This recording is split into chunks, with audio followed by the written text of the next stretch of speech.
Okay. Hello, everyone. Welcome to this beautiful interview day. I'm so honored to be joined by Riya Patel, and that's how you pronounce your name, correct, Riya? Mhm. Okay, perfect. My name is Annalise Aileros Liu, and I'm the founder of Women of Wonder. I organized a summit this summer until this winter. Well, yeah, basically summer through winter. And now I am so excited to continue empowering through sort of unconventional social and environmental justice work. I love hearing conversations and stories and sharing them with others. And I am passionate about advancing international justice as well as intersectional inclusion, as I like to call it, in all areas of my life, mainly through nonprofit organizing, cultural journalism, dance, and coding, which I hope to pursue throughout my life, as well as discovering new things. And also, I'm a current senior at North Hollywood Highly Gifted Magnet High School in North Hollywood, California. And I am so honored that I will be joining Barnard College as a first year next fall. So, yeah, that's a little bit Oh, about me. that's really cool. Thank Yeah. you. And Yeah. would you like to introduce yourself, Ria? hmm so I'm Riya Patel, and I'm a senior at Stony Point High School in Austin, Texas. So that's like the capital of Texas. And then basically, I'm pursuing the medical track, and I hope to become a pediatric oncologist or a geriatric physician in the future. I really like to make an impact in the world of healthcare because I really value the bonds between patients and their doctors. And I created the Daily Dosage to help youth like me pursue my interest in medicine as well as advocate for different topics such as diseases, awareness, right now, COVID-19, etc. And outside of this, I like to be part of HOSA, NHS, IB, and FBLA. And I also love to do calligraphy and spend time like exploring new parts of my town with my friends. That's beautiful. I think you are so accomplished and also so humble. You're one of the most down-to-earth people I've heard. I haven't even met you in person, but seeing your bio and the daily dosage and all of these things, I'm thinking, wow, I am really inspired. And so many people are looking at what you're doing and inspired as well. Mhm. So, uh, what were your dreams when you were younger, and how have your experiences changed them, if that's happened? So I guess I'll start off with pre-K. So my parents told me that in my pre-K graduation, like little yearbook thing, they asked for what you want to be in the future. And basically, a lot of people said like, "Oh, I want to be Santa," or "Oh, I want to be a princess," like cute things like that. But apparently, like I still have that little pamphlet too. And basically, I wrote that I wanted to be a baby doctor. And I don't know where that came from. It just came. I guess I just said it. I don't know, but Oh, I think after that, like I've stuck with the idea of becoming a doctor. Like I remember in seventh grade, we had a science class where we had to sit down for like a whole month and just research all about one specialty in medicine. And so mine was endocrinology. And then at the end of the month, the teacher brought in a few kids from the theater class and told them to act out different symptoms and then asked us to diagnose them as that physician. And I actually ended up diagnosing my patient with two things. One was like more basic and one was more advanced. And my teacher didn't know what the advanced one was. So she had to like go up and search it up and be like, wow, that's actually like exactly on the point what I was trying to describe. And so I feel like after that, like my gears started turning towards medicine and I just wanted to focus in that. And then since then, I've done like volunteering in the hospital where I've learned a lot about patient connections, and then I did online like theories and things like that, like online classes learning medicine theory and like the different parts of the body. And I think just the entire field itself just encompasses like what I like to do. And I just think ever since I was little, I've always driven towards that path. So yeah. wow, that's so amazing to hear. So I think you definitely have found an outlet in school through these projects and also outside because you were so interested. And it's so easy to get into something if you just kind of enjoy it and you're hmm passionate about it. So if I may ask then, what has schooling and education meant to you, either related to your passions or not? Mhm. I think I just really love learning, like the aspect of delving deeper into something that you understand or you want to understand. And I think like I'm part of the IB program, so it's much more easier for me to take topics that I want to learn and actually learn them. Because like I don't know if you're familiar with IB curriculum, but basically the way it works is that they ask you to choose a topic of your own and then explain it and go through the steps. So like for math, I got to choose a topic, anything in math basically, and I had to devise the way on how to make the math, how to do everything meticulously. And mine was about pharmacokinetics, which is basically like the effectiveness of a drug. And I think that's like something I wouldn't have learned unless IB hadn't given me the opportunity to explore deeper into that.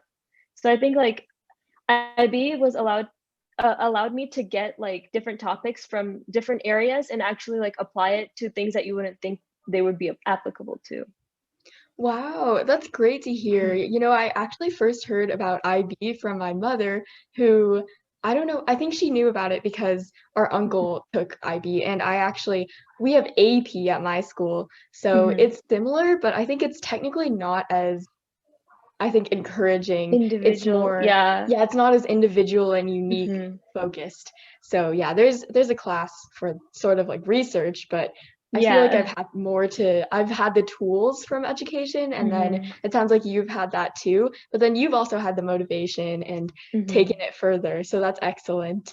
And speaking of motivation, I'm sure it must have taken tons of motivation to found and organize the Daily Dosage. So can you discuss how that began, how you initially, what ideas came to you, or maybe what event happened that made you think, oh, I'm going to found this organization? Um, so in March, I think like I was kind of bored at home. I wasn't doing much. Homework was due every Friday, so we basically had a lot of time to do it, and there was not much homework given. So I was like, what can I do to improve, like, or help educate others from what I know? And basically, I started to do a lot of different competitions. Like, I participated in the Global Hack, and then I participated Yes. in Quarter Zero's Cup, and also the New York Academy of Sciences COVID-19. And I feel like after that, I got a lot of familiarity with Wix and like how to design with graphics and Canva as well. And I started to play around with it much more like over time. And I was like, oh, this is something that like I really like to do because I love art ever since I was little. And basically, I found like that passion for graphic design through these competitions. And I felt like if there is something that I could do to take a little bit of knowledge that I know and pass it on, I think that would be something really good. So I wanted to do medicine because I've been part of organizations that are like AP classes, tutoring, and like simply neuroscience, which is like neuroscience. But I Yeah. feel like the thing with me was that like I wanted to find something that was related to medicine, and these organizations that like other organizations out there didn't come out as like soon as I founded the Daily Dosage because they weren't there at the time. Just as time went on, like people started to make their own organizations. And so I felt like there at the time there was no medical organization. So I decided to like take that up and try and push out as much information as I could from my end. But then with Daily Dosage, I decided to open it up to other people because I felt like collaboration was really necessary in order to make like an organization capable and successful. And I think it's very cool seeing how the different perspectives of people from all around the world, whether it be like Japan, India, China, Egypt, like all those places, and they all have different healthcare systems as well. And so it's just Yeah. really cool seeing how medicine is practiced in different areas as well. But yeah. Wow, that's so neat. I think the timing was also immaculate because of COVID and Mhm. Yeah. really hard strain on the healthcare system. So it's amazing to see that you were taking that sort of into your own hands and thinking there's a need for something and I have Mhm. something to contribute to it because also as a woman and woman of color, you really, you're making strides that some people think are too bold or something, but it's really amazing to see, and Mhm. it's totally not because you have more confidence than so many people, and Mhm. it's important and to keep building that. Yeah, So I think it was like yeah. really hard for me to put myself out there because can imagine. at first, ever since I was little, I've been really shy and reserved. So I would be like in Mhm. the corner and just like really quiet. But I think high school has helped me open up a lot more. And because of the people I've met and because of the schooling that gotten, I think like throughout the way, everyone has helped my journey in order to speak up. Like I think 10th grade, I joined the debate team. And I remember my coach, he told me at the end of the year that, oh, I was kind of worried that like I didn't think you could debate because the first few weeks I would sit there in the front of the class and just be quiet. And I think over time, like debate has helped me like at least raise my voice a little bit and speak out for myself even though I've only taken it for 1 year. But after that, like, I started to, like, build confidence in myself and, like, put myself out there, get more opportunities, and I think, like, all my online opportunities, especially during COVID-19, I think that was the time of personal growth for me because I started to reflect upon, like, what can I do better to put myself out there? What can I do to share my experiences with others? And I think that's just something very important to me now that, like, and I'm kind of like really proud of myself for like putting myself out there because I feel like that's something that like I wasn't able to do it before, but now I'm easily able to do. Wow, that answer blew me away. You should be so proud of yourself.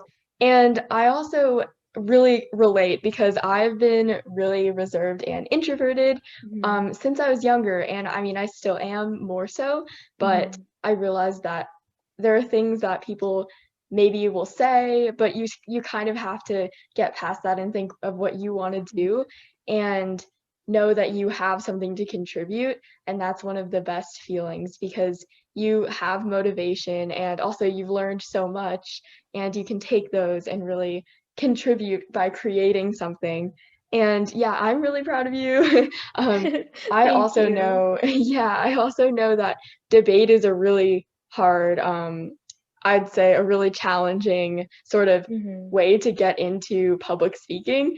And it's Yeah. also fun though, because if you have great people around you, they'll bring out the Mhm. best in you or, challenge you at least, and Yeah, I've and also I was thankful because I had only 5 people on the debate team, so I got really close Mm. to them and they really helped me speak out.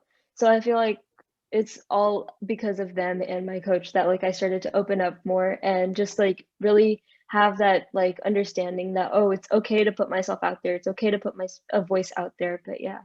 Wow, that's so great to hear, yeah, because it's really true, and everyone needs to know that, and as long as because 'cause you're really sincere, so if you have that, then, I don't know, like, I think you can really do anything.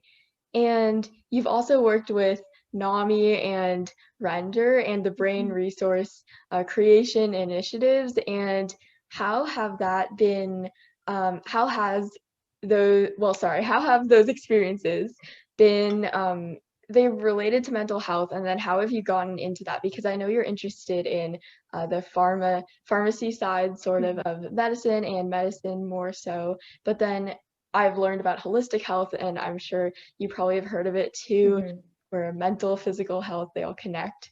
So, yeah, what's your work related to mental health, and what does it mean to you?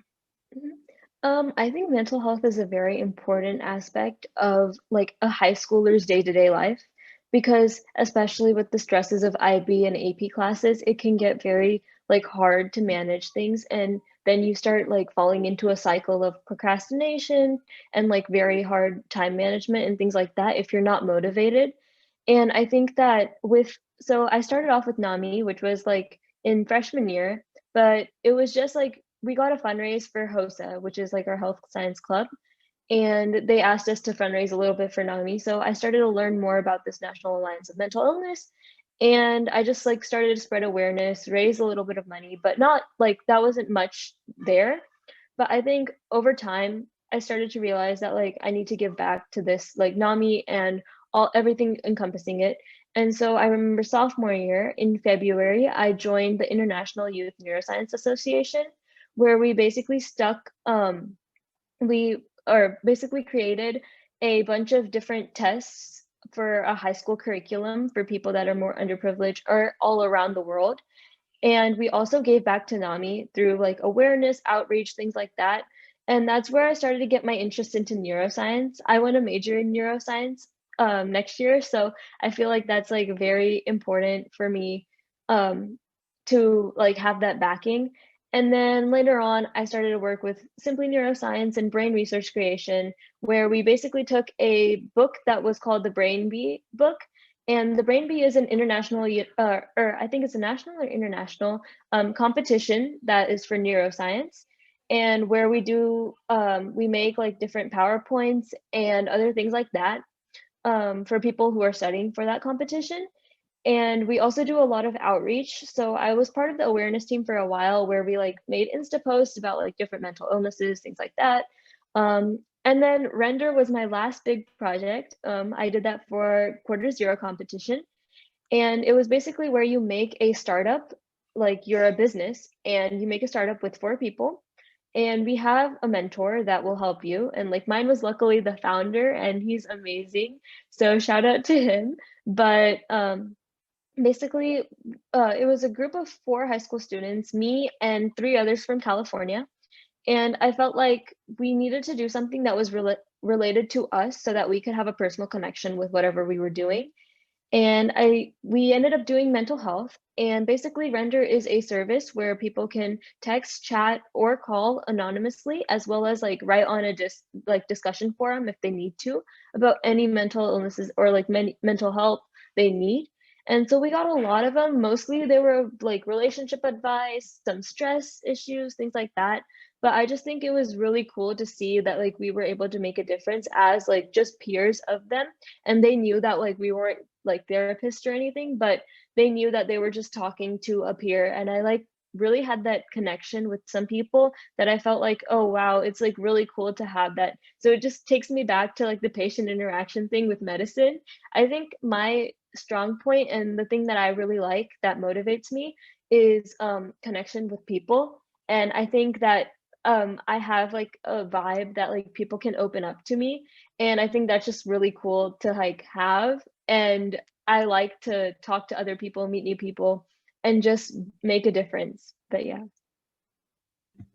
That was so true. It really resonated with me as well because I actually have experienced sort of mental health in 2 ways, and one is more about the individual side of self-care Mhm. maybe and caring for your mental health that way and making habits out of that. And the other way is I think in need of more discussion and going through Mhm. sort of like enduring this human struggle because that's what brings us together.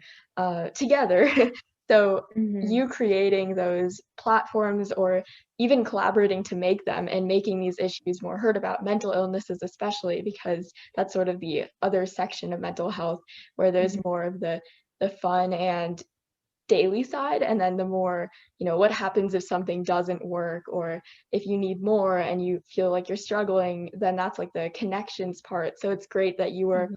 really contributing to that community of being able to open up to people, and you are such a friendly and personable individual yourself. So it's really great. I feel like anyone would definitely be open and talking with you and through this organization. You use your strengths, and that's so great to see. Mhm. Um, so segueing from that, I think I will ask you if you'd like to discuss your actual your also experience working with another team trying to find a solution to help mitigate the spread of COVID-19. That was called Vidality, if I'm saying that Mhm. right. Okay, yeah, that sounded really incredible because you were helping in the moment and you couldn't have necessarily Mhm. planned that before, or at least I think. So, Yeah. yeah, how did you obtain that experience and how Um, did it come that to was you? a very interesting experience, actually. One of my friends contacted me and was like, "Hey, do you want to join my team?" And I was like, "Okay, whatever," because I was bored in March. And they ended up, that was like right as COVID-19 started. Like school got out March 13th, and March 20th was when this competition started. And basically, what we had to do was research all about different things in COVID-19. And we had like papers and papers that we read through and papers that we wrote about like how doctors are treating COVID-19 like really like fast because it just came up out of nowhere. And so like I was looking into like vitamin C treatments and things like that just to like boost immune systems, as well as how people are like, or how manufacturers are making masks. What about ventilators? Like, what does it look for, like, in that case, and things like that. And I feel like with that, it made me very open to the aspect of COVID-19, and I just was able to understand everything that was going on in the moment. And I know, like, now we've gotten into the hang of things. Like, I'd like to think that doctors have like had the hang of things and stuff like that. And so I know that, like, now it's a norm, but before it was so rushed and no one knew what was going on. And I feel like just this experience was able to open my eyes to the COVID-19 pandemic and it as a whole. And so after that, this was through New York Academy of Sciences. So the way that they work is that you research a lot and then you make a solution just based on like critical thinking. And it's like a science fair project, but you don't have to do an experiment. It's just you make a prototype and that's it. And so we made Vidality. Well, or our thing was called Mascade, but yeah.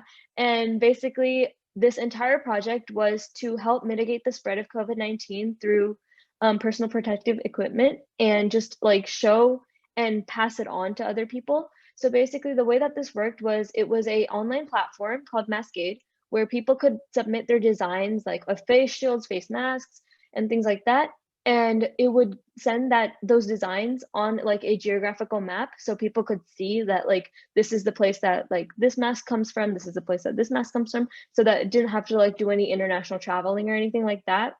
And so when they chose whatever mask they wanted, the way it would work is that the designer would send that order to the third-party manufacturer, and the third-party manufacturer would just send it directly to the person that ordered it.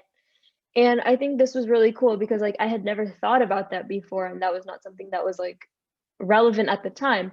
But I think working with that team, and especially like my team was full of a lot of college students and a lot of like experienced people in the field of science. And I feel like all my mentors and all like the team itself like really helped me open my eyes to that, since I'm like still really young and I did this my junior year. So I feel like that was like something that I just didn't know much about, but I was able to learn so much more.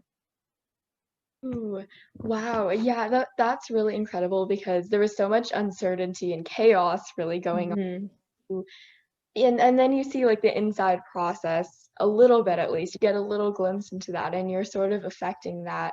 And that's really just I applaud that Thank because it you. takes a lot of strength and also knowing that people around you could be getting this and you didn't know when you were going back to Mhm. school probably either.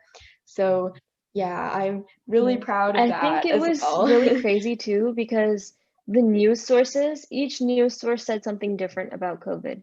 And it's really hard to gain that balance. But thankfully, like as I said before, debate opened my eyes to the world of politics as well. And like before that, I had never watched CNN in my life. I had never like done any of that. Like, Mm. but I started to have to get related to current events and things like that and actually understand them.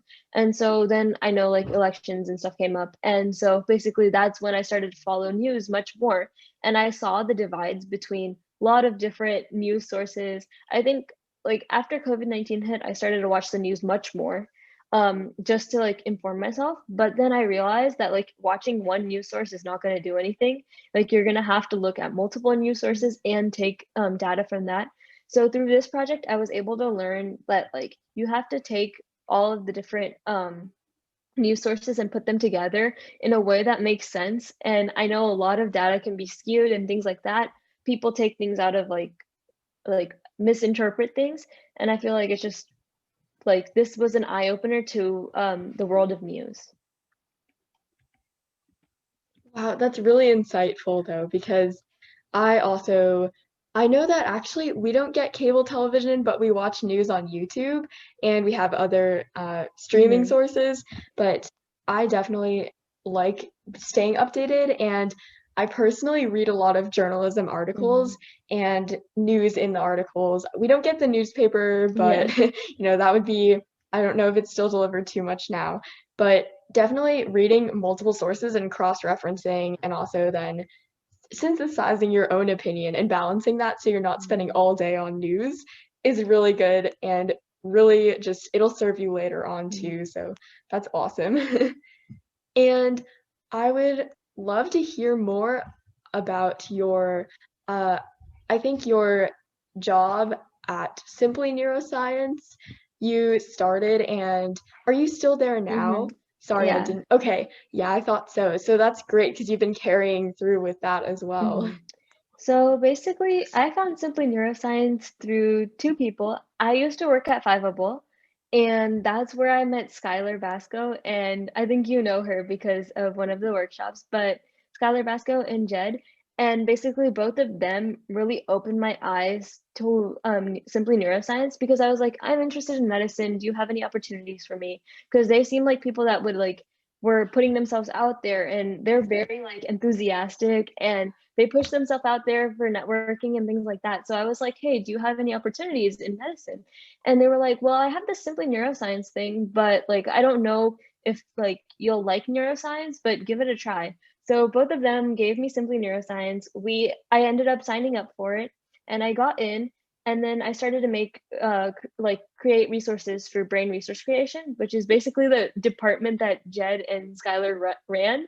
And so basically they were like above me and they would like check over my work and things like that. And I got to build like a really solid connection with all of them. And then after that, I actually just got like Skylar and Jed decided to promote me to co-director with them. So now it's like the three of us. And basically we were just managing the entire team of like 200 plus creators and just a lot of different worksheets and PowerPoints that we made based on that. But yeah. Whoa, that's so incredible to hear. Yeah, and Skylar is actually doing a workshop sort of after yours now, so Oh. that's pretty neat. Yeah. Um, I'm really glad to hear though that you felt able to also join another community, and because sometimes, Mhm. like balancing a lot at once can be overwhelming, but I'm glad that you felt like you wanted to contribute something else to this space, and it seems like a perfect opportunity because you are interested in neuroscience and Mhm. the brain too, and mental health, and then Yeah. the pharmacy side of things Mhm. too. So that's really amazing. And oh, do you have any projects that you're working on currently with Simply Neuroscience, or is it top secret? Currently, currently we're just going about with the PowerPoints and things like that. But I'm not too active that much anymore, just because we like took a break for a while, just because of college apps, things like that. And yeah. I'm glad you took a break also. That's important sometimes, definitely. Yeah. But yeah, I love the idea of spreading educational resources and Mhm. facts and just support too. So it sounds like a great initiative, and uh, great job, great work there. Thank you. Great work everywhere that you are. So the last of your basically projects that I wanted to touch upon was your collaboration with Girls Got STEAM and Simply Neuroscience, because Mhm. you are seem like a great girl in STEAM. And yeah, I also actually am very interested in coding, and I took a Girls Mhm. Who Code program, and that got me into sort of the world of STEM and STEAM even Mhm. more. So yeah, I'd love to hear briefly about your Um, experience. Okay, so I actually joined Simply Neuroscience first, and then I ended up joining Girls Got Steam. Now, Skylar was both part of both of these, and she was the one that was running the Girls Got Steam and Simply Neuroscience collaboration. So, okay, Oh, seriously, shout out to Skylar because she's the one that gave me all of the opportunities online and like helped me build that like networking and also like putting myself out there. I think without her or without meeting her, I wouldn't have been able to do any of this on my own oh. because I don't think I would have been found out anything about it. So shout out to Skylar. But basically, um, the way that this collaboration worked was we made workshops. So Girls Got STEAM makes their own workshops and lesson plans, which I'm part of, about different things in STEM and STEAM. And I wrote stuff about like coding for like little kids where like they would color in binary. So like Oh. each thing would like be like 0, 1, 0 and like on the coloring page and then you would color it in and then you would learn what binary it is and things like that.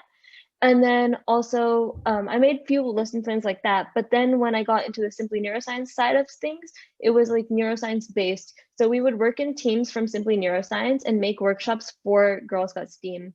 So we made workshops like taste, touch, and things like that. So basically you would have like your eyes closed and you would have something to taste, and then it would be like seeing how psychology works in that sense. So we just did a lot of things related to neuroscience, but we just gave those lesson plans to Girls Got STEAM so that they could teach it at their workshops. Wow, that's so fun. I would like to take Yeah. those workshops too. But yeah, thanks so much for sharing, and I'm sure that Skylar will be so happy to hear your shout out too. And I'm sure she might shout out you. I shout you out too. But also, I think since we're sort of coming to the end of our time, I'll ask you two more questions. So I'd love to hear about what advice you have for youth who may want to start pursuing a passion, for example, in medicine, volunteering, Mhm. even language learning, or anything creative too, like the arts. Mhm. But what advice do you have for starting? Because sometimes that's half the battle, just getting Mhm. Just getting getting up and started. yeah, Yeah, getting I started. always say that like getting started is always the hardest part, no Mm. matter what it is, whether it be like my IB papers, because like I'll start procrastinating on those if I don't know where to start. And same with other things, like if you don't know where to start, you're not going to have like a place to go. So basically, just keep an outline. I think that was a very important thing I learned during college apps, actually, because I started writing my college apps and they started to go in circles. And one of the biggest things, like one of my family members told me, was keep an outline, write it down, and make steps for everything. And then I think that, like, especially for young people who want to be in STEM, I think it's very important for them to follow their heart and reach out, meet new people, and just believe in themselves. Because if they can dream it, they can definitely achieve it. That's like my motto, I guess. And I think the STEAM and STEM field, as well as like the medicine field, has like a lot of opportunities for you to explore yourself. So you should just reach for the ones that captivate you, and you'll definitely find your passions. Because I think with me, I didn't have like a lot of opportunities at the beginning, but I think as I started to meet new people and things like that, they started to introduce me into multiple things. And I only grabbed the opportunities that interest me, because I know that if I grabbed other opportunities just like for resume building and things like that, I wasn't going to be able to give my 100%. And I really like to like give my 100% in anything I do, and do it because I like to do it, not because I find it as a burden.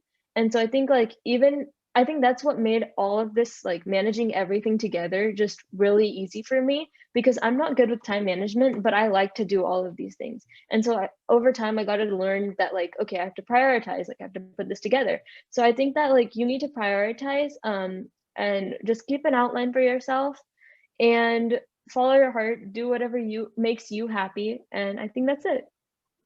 Wow, that's so perfect. I'm so glad. I can tell you spent a lot of time thinking about that. And or maybe it was just easy, you already had it in you, but I'm pretty sure that your your version of easy is different because you break it down into steps, and that is really an Mhm, important way to achieve and keep dreaming as well. So, mhm. thanks for the advice. I feel like now it's a great reminder for me too. And also Mhm. congratulations on, I'm assuming, finishing your college apps because that's a Yes, huge I thing. just finished 2 weeks ago, but yeah. Wow. Great work, great work. Thank you. Did you apply to any early if you feel like Yeah, disclosing? uh, I applied to 2 early decision, but everything else, like I'm applying to medical programs and like regular programs, honors programs, things like that. So there's just a lot going on right now. And my mail is currently flooded with a lot of unnecessary pamphlets and things like that. And then in the middle of them are like acceptance and rejection letters. So I was like, okay. So I have to I sort through the see. mail like every 2 weeks and things like that. So that's fun. But Uh, but yeah, I'm so glad you've finished the hardest part of your journey, starting and mhm. sending those apps in. And yeah, that's definitely an experience that formed Yeah, a lot for me as well. yes. And yeah, It was really hard, especially like online, because there's a yeah. lot of like you had school and then you had this on top of that, and then all the organizations and things that you're part of, the things that you want to do, and on top of that, like taking care of yourself and doing what you want to do and having time left over. I think college apps, like I procrastinated on a lot of them like right before, but I just realized that like that's not that's not the way to go. And So like over time, because like my deadlines were really spread out. So I think like the first few deadlines, like the first two deadlines really taught me to like, I need to manage my time better. I need to manage my time better. And I think just over time, I was able to get better at prioritizing. And I think college apps, like the entire journey has just taught me that, as well as like at first I was kind of lost as to like how I'm gonna portray myself, or like what what do I want to make my message be across. And I think that it was really hard for me to like grasp that thing, but over time I started to introspect much more, and I think the college apps journey has just helped me introspect so much. And I think like without it I wouldn't have been able to like think about like different reasons like of why I want to do certain things. And yeah. Ooh, fantastic. Thanks for sharing. Yeah, it's really a relief when you at least submit your apps. And I Hmm. know I also procrastinated. However, what matters more is that you realize you kind of want better, you want to improve. That's Hmm. why a big thing that I feel like motivates me also is that I don't like to think of doing perfectly on something. I like to think of just improving and filling however Hmm. much I can. Instead of thinking of perfection as the goal, you just think of striving to improve, and it helps me Yeah. continue. And I think that's your also philosophy, you know. Hmm. So, yeah, I'd love to hear about your goals for your future because I know you introduced you want Hmm. a probably career in medicine. Hmm. And if you'd like to talk about any more of Yeah. that, that'd be awesome. I think I want to join like the community of medicine just because like I want to become a physician, and I either want to do pediatric oncology or geriatric like regular physician, because those two topics are very close to my heart. I really like pediatrics, and then the topic of oncology is very close because I have family members that have had cancer and battled right in front of my eyes, and I think that's very hard, especially as an adult, to have cancer, but also like think about the kids. Like kids have our kids are just kids, like they like to play around and things like that, but when you have cancer as a child it's very hard. And I've been exposed to like one or two kids that have had cancer Mhm. when they were children, and it's just really eye-opening, and I feel like I want to be part of their journey. And then on the geriatric side of things, I live with three of my grandparents in the house, and so I've lived with them throughout my life, and I think that it's very important for people to understand the geriatric community as well, because sometimes people tend to disregard it a lot, especially with like ageism and things like that going around. And I know that now, like in 15 years, there's going to be a spike in more geriatric people than there is like kids that are being born because of the baby boomer generation. And I feel like that's a very important area to be like, I like to raise awareness about ageism as well, Yeah. because I think that's like a very important aspect, especially as we move towards the future. And then in terms of STEM, I think the reason why like I want to go into the STEM community is because I know that like nowadays we associate doctors and like we look at doctors and be like, oh, there's so many more girl doctors out there. But like in fact, like there's actually only, I know since last year, I think the number was male doctors outnumber female doctors by 64% to 36%. So Uh-huh. there's still more male doctors than female doctors. And I think that like there's still that scope of, and like I guess gap of Mhm. improvement that women can do and like actually advocate for medicine and things like that. So I feel like I want to be part of that community, and I want to just because of my passions and the things that I like, I want to like raise more awareness towards that, and just contribute to that field. You were brilliant. That was so well put, and also, really impactful, I think, in my own mind as well, because I really want to push for more of just in general equal, Hmm. I guess, like treatment in different fields. And you think of Hmm. even when there are an equal or just at least more amount of women and people who are now underrepresented in the STEM and medical Yeah. fields, like they won't necessarily be included as much. Hmm. So it's so important to know your worth always and to continue Hmm. pushing, and then to think about that inequality and Hmm. what looks wrong, because it's Yeah. totally a historical sort of just institution that was built like this, and it's up to us to change and there's so much support to you out there and resources, but it's sometimes hard to find or to break through to them. So it's amazing all you've done, all you've accomplished. And I know you're going to do so many just fantastic things in the future. I'm really excited to see you two. Wherever you end up, I'm sure I might see you in the news or, just at a hospital somewhere.